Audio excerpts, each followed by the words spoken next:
Hey everyone, whatever you find your hands to do, do it unto the glory of God.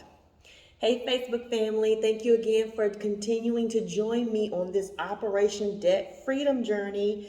Operation Debt Freedom to create wealth and leave a legacy. So, as we're going along, we're going to learn some things. We're going to try some things. We're going to make some mistakes. We're going to fall. We're going to get back up. We're going to keep going. That's why it's called a journey. And so I want you guys to enjoy the journey. Now, if you're on this journey with me, please do not forget to subscribe to this channel, hit the like button, and share any comments below that you would like to share. Tell me where you're at in your process, in your debt-free journey. You may be ahead of me, or you may be right along with me, or you may be behind.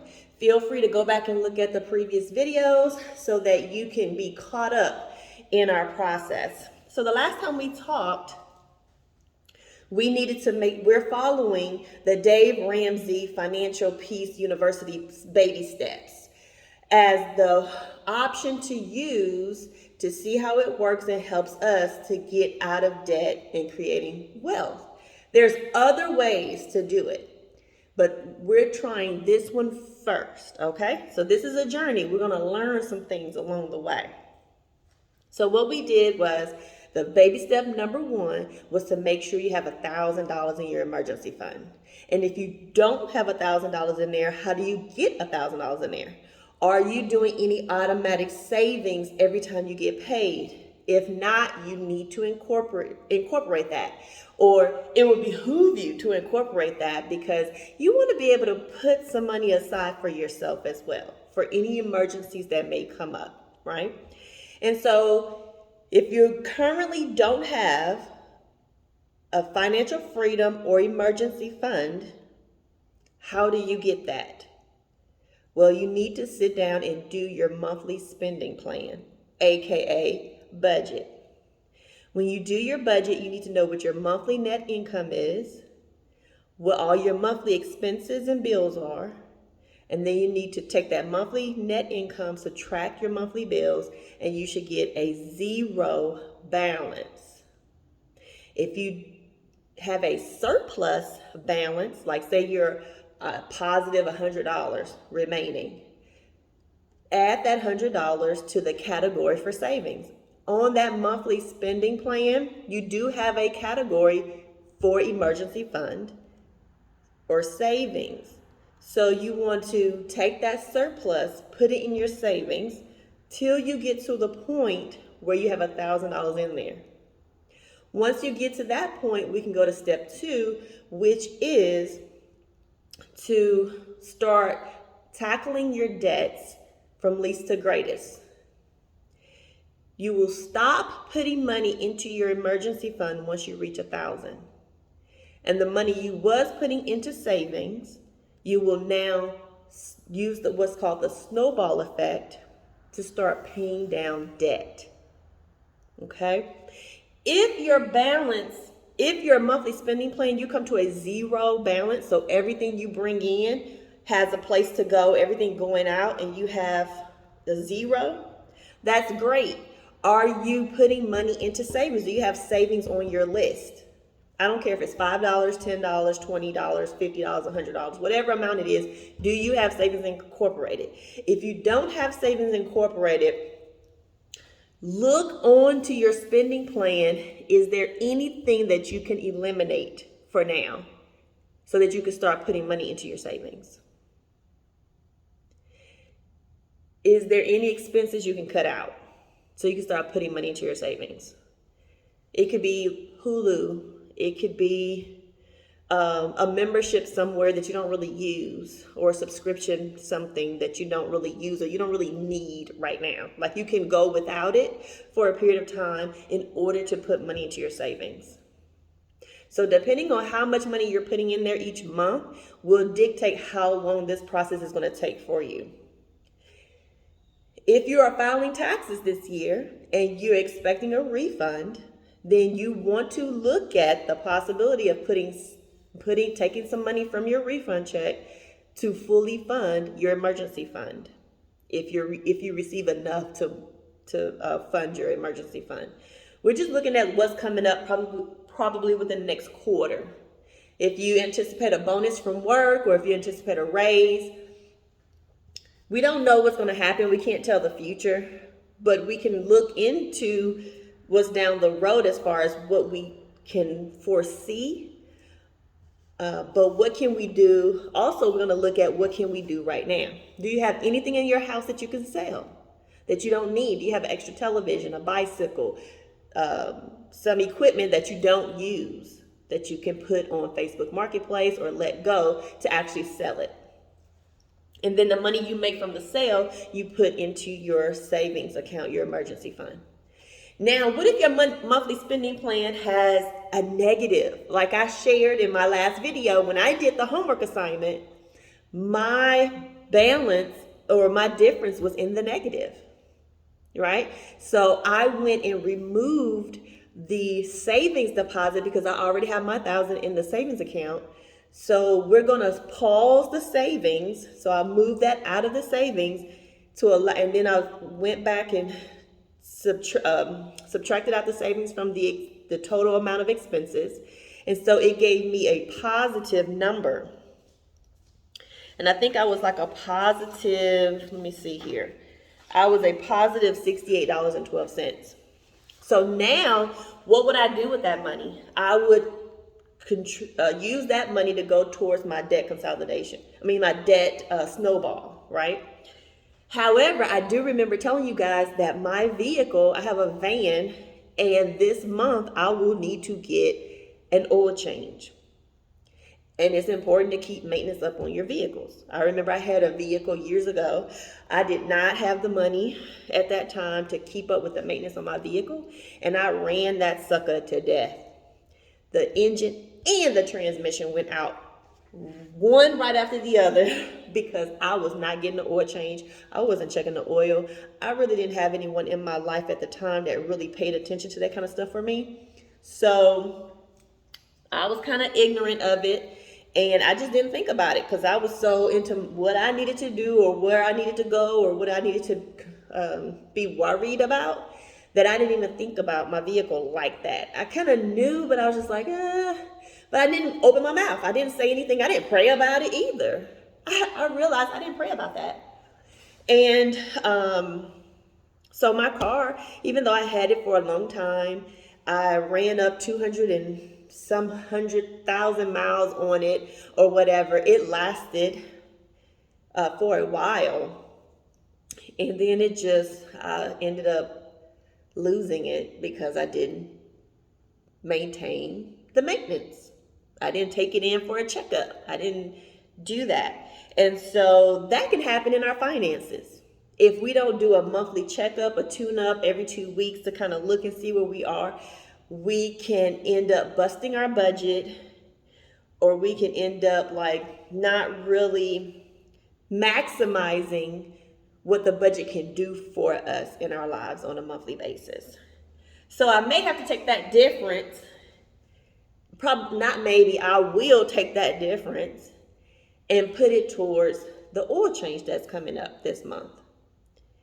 So that's going to leave me with probably a zero balance of my budget. My budget will come up to a zero balance here at the bottom. And if I'm not, as long as nothing changes on this budget, I'm good to go. Hopefully nothing else comes up this month. But I won't be able to put anything additional on my debt. So what do we do? If you're a monthly budget and you're in the negative, when you take your monthly net income, you subtract out your expenses for the month, and you come up with a negative number, then you're gonna have to look on your plan to see what can you cut out, like we talked about before. What can you cut out in order to bring your budget to a zero? And then what can you cut out to be able to put money into your savings if you don't have money directly going into savings? Now, if you have a negative balance and you have money going into savings, we may have to stop putting money into savings in order to make sure all these other things are taken care of after you've taken away any expenses that are unnecessary.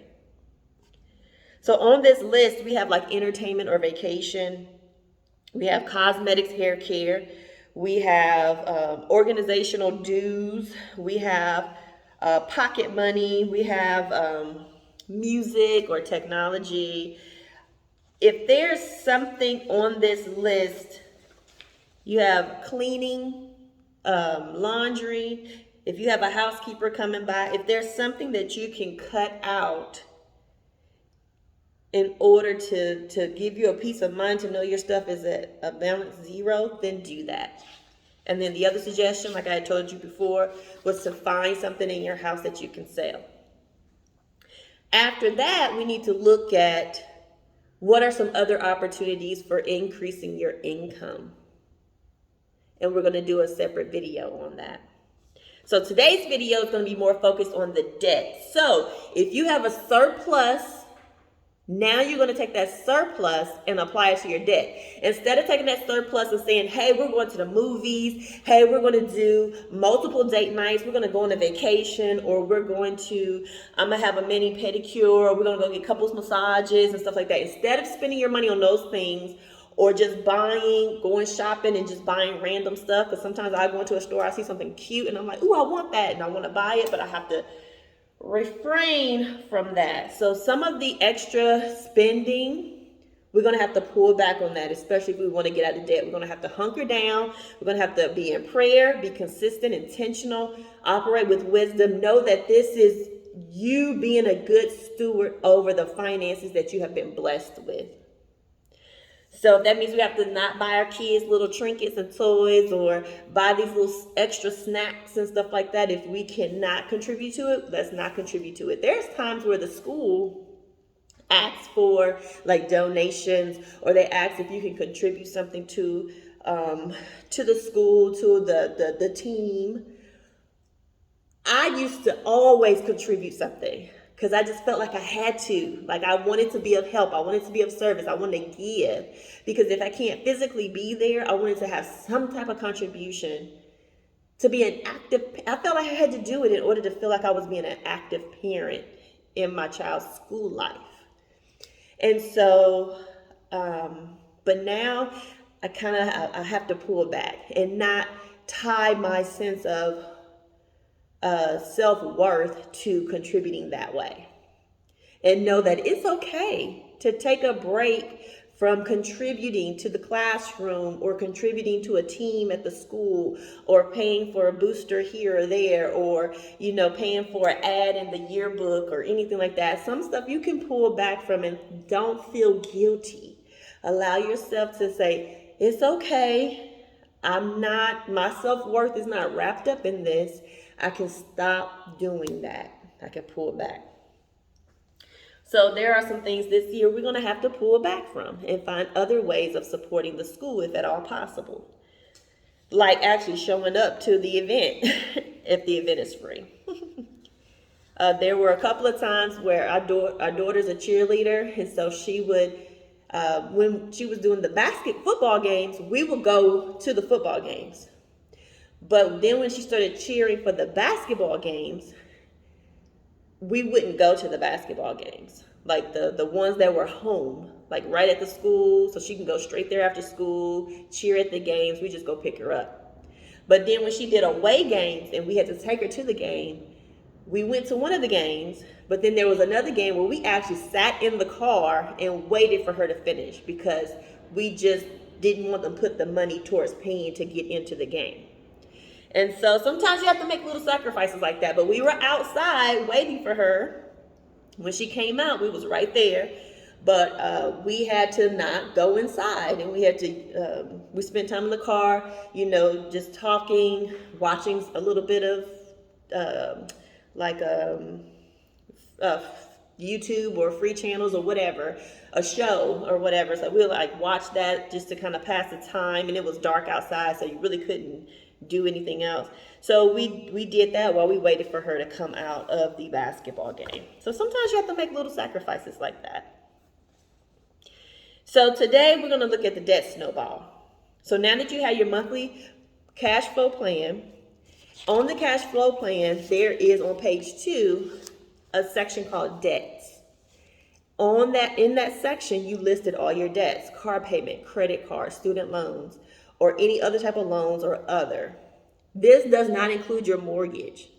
Your mortgage is in its own category under housing. So the debts that we're looking at, that amount is not included in it doesn't include your mortgage, which is also a debt. But most people don't pay off their mortgage. But if you can pay it off, pay it off. So, because some people don't live in the same house for 30 years anymore. They just kind of stay there for a while, they sell it, then they go buy something else, then they sell it, buy something else. But if you want to keep a home in your family so that you can always have a family home, then please, by all means, one of the other baby steps is to pay off your mortgage. So we will get to that point. But right now we want to pay off any type of other debts outside of the mortgage. So there's another sheet called Debt Snowball. And so I have a link below in the description that gives you access to where this is located so you can print it out. Now, it is in PDF form, and you can actually type in it if you want to. But I like to write, like I said before, when I write stuff down, it connects it better to my brain. It helps me to remember it and keep my brain sharp. So I'm going to write down my list of debts from the least or the smallest amount to the largest. So the smallest balance, if it's $100 you owe, then put that one first. The next one, the next one, the next one. So you'll put your debt name, however you want to identify that debt, the total payoff, which is the current balance. Don't look at your statement balance, look at your current balance, because if you purchase something after your statement closed, then your current balance is going to be higher than your statement balance. So you want to put your current balance as far as the total payoff. If you don't know what the total payoff, if you have a particular loan, like sometimes if you Affirm. So the company Affirm, you could go to their app and they can pre-qualify you to use some money. And so when you get a loan with them, you can go to where you want to make a payment, and then you see an option like you can pay the monthly payment or you can pay the payoff. You want to use whatever that payoff balance is. So don't use the actual balance you see when you first open up the Affirm app and you go to like your loans and you see what that balance is. Don't go with that number. Click on make a payment and then look at that payoff total, because that total will be different. So use that one. And I also would recommend on here, it doesn't list it, but I would recommend you at least write down your interest rate. So if you have a debt and and look at your statement to see what that interest rate is, look into your app on your account and see what your interest rate is. You should know what your interest and what you're paying. That's just to make sure that you are aware of how much interest you're paying on your credit cards and your loans. And sometimes when I see interest, it just makes me want to get out of debt a lot faster. It keeps me motivated because I want to get rid of paying someone else so much interest. And I want to start investing so that we can have that interest coming to us, coming into our pockets, instead of always paying somebody else into their pockets. So I recommend that when you write the debt, that you write the percentage next to it. And then also the due date. I would put the due date for each of them on the side as well. So it's just kind of knowing when your bills are due. Make sure you know when they're due. It should be on your calendar. I have a calendar on my wall, and I write down in each of the dates what is due that date and the minimum payment that's due. And then when I make the payment, I put a P next to it. That means it's paid. And then once it clears the account, then I strike through it. And I know that it's been paid and it cleared the bank.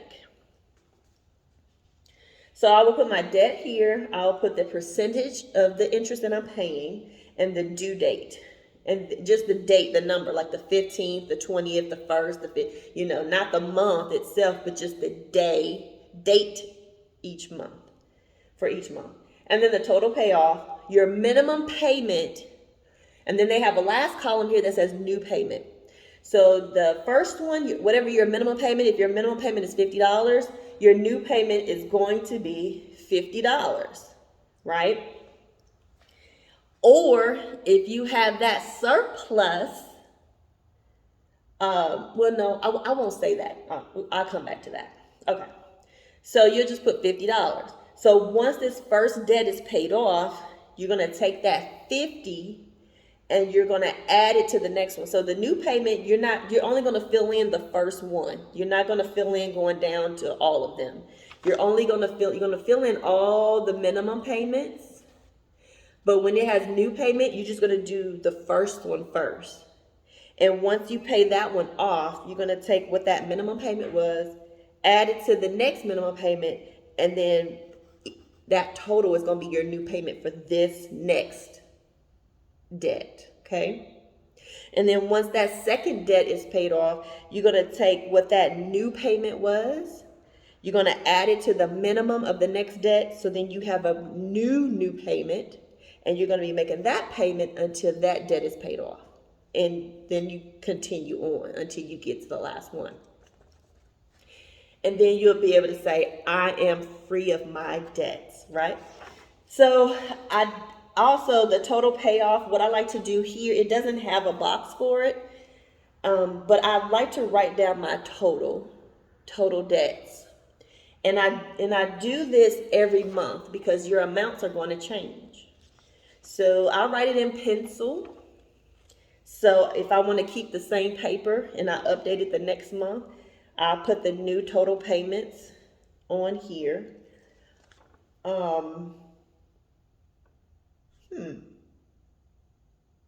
Actually, no. Now that I'm thinking about it, you know what?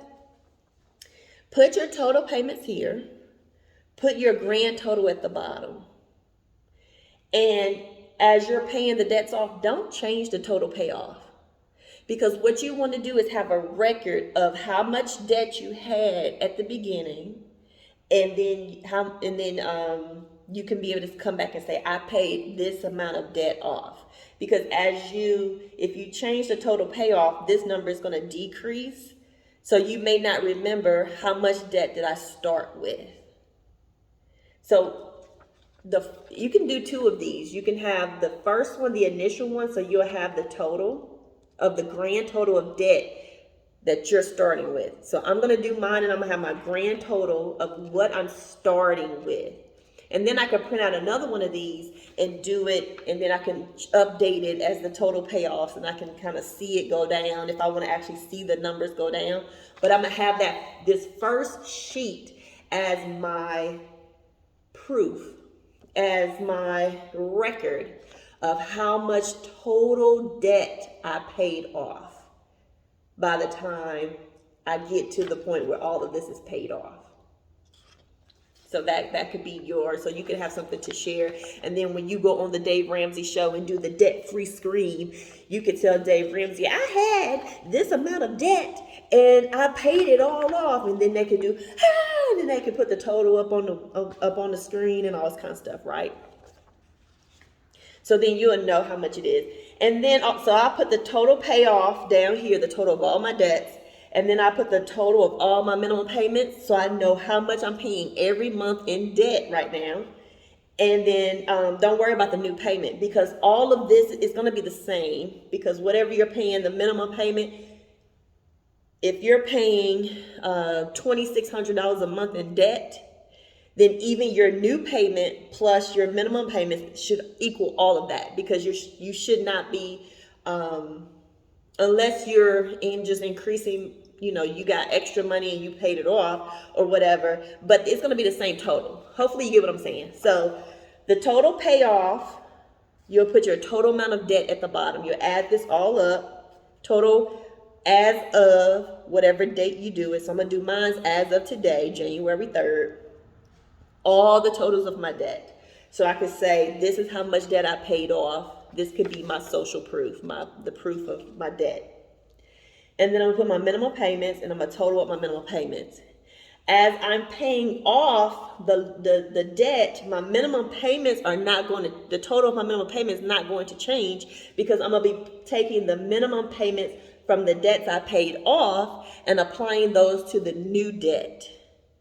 And that's why it's called debt snowball. So if you got $50 here, 50, 50, 50, 50, By the time you get down here, you'll be paying 50, 50, 50, 50. That's 200 plus 50 that you're paying on that current debt. So you're going to be paying 250 towards the debt instead of 50. So it allows you to pay off that debt faster. Then when you pay that debt off, you're going to take that 250, add it to the next debt. So now you're paying 300 to that debt, and it'll make the debt go a lot faster.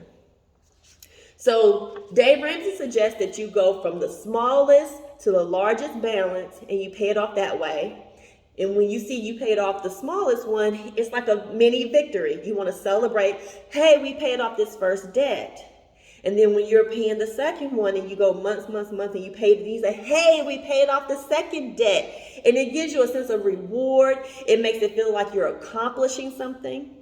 And then you have another method where some say, well, list your debts from the most expensive debt, which means which debt am I paying the most interest on? And then go from the most interest to the least interest, paying on that, because it may save you in paying a lot of interest.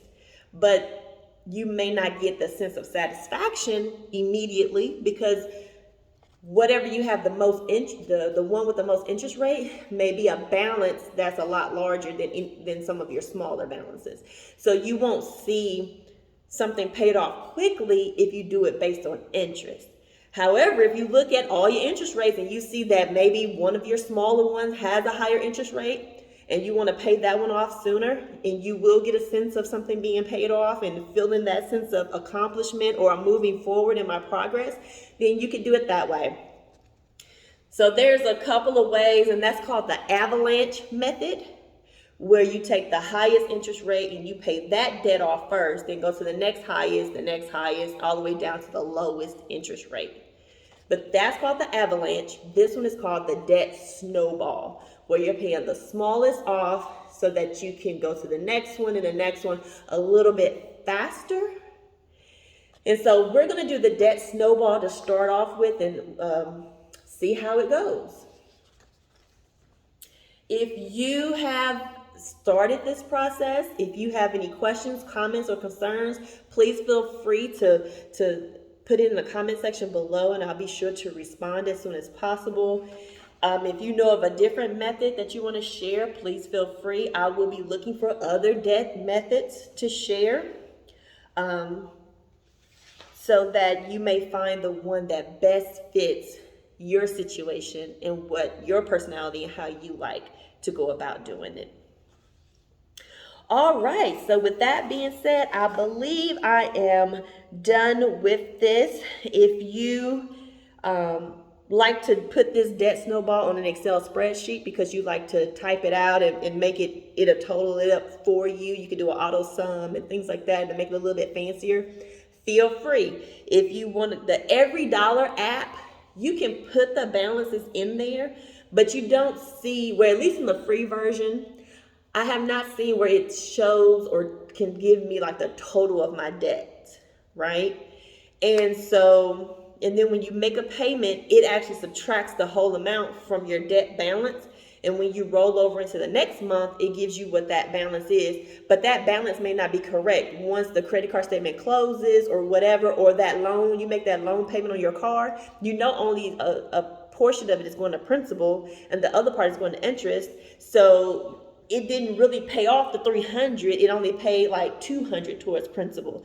So you would have to update that every month in Every Dollar, your debt balance. You would have to update that to match what you currently owe them if you want to track it in your Every Dollar app. I just haven't seen the option where I can see where it adds up all of my debts. So my total payoffs, I haven't seen like the total payoff column in the Every Dollar app. If you have seen it and you know it's in there, please share with me how to find it, because I haven't been able to find that part. So I would keep a separate list of all of my debts so that I would know what my payoffs are. But what I've been doing was every month I would just change the total payoff to whatever the current statement says. So in all honesty, I won't have the right now we're in $400,000+ of debt, which includes our mortgage. But I don't even remember what I actually started with, because I didn't keep that original total. I had been updating it each month as I went along. So from here moving forward, I'm going to just go with the total we currently have. And then that's going to be what I say that we've paid off in X amount of time. All right, so with that being said, I love you guys. Thank you so much for being a part of this journey with me, holding me accountable as I hold you accountable. Like I said before, if you have any questions, comments, or concerns, please put it in the comment section below, and I'll be diligent to make sure I respond to any comments that are listed below. And I want to leave you with this. Beloved, I wish above all things that you may prosper and be in health, even as your soul prospers. Have a great day. Bye.